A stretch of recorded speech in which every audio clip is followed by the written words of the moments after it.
Hi, Bashar. And a you good day. I have a question about a story in the Bible, A story in the Bible, yes? and I would like to know if it's just a story or if it actually happened. Maybe both. Maybe a combination of things. What's the story? The story of Noah's Ark. In a sense, it did happen, but it's not limited to the one story that's in the Bible, and there are some things that are a little bit different than what was related. But it basically talks about the flood. It talks about the time when an asteroid struck the Atlantic Ocean, wiped out Atlantis, and caused massive change and tsunamis in different places in North, South, Central America, in Europe, in Africa, in the Mediterranean. Many different people traveled on different kinds of boats and vehicles to save themselves and perpetuate some of their culture.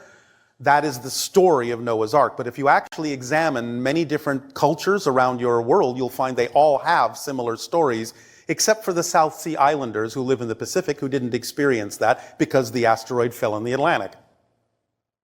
So there are different Noah's Ark stories by different names in various cultures in the North, Central, South Americas, in Europe, in Africa, the Mediterranean, and so on and so forth. They all represent a general reality, a general truth of a massive flood catastrophe from an asteroidal or cometary strike.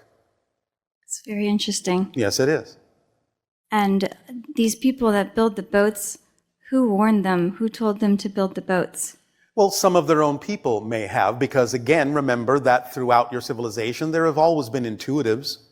There have always been mediums and channels and people who could converse with beings on other levels, and sometimes they might receive such information from extraterrestrial sources who might say, hey, there's a big rock on the way. You better get ready. So it can be many different sources for different cultures.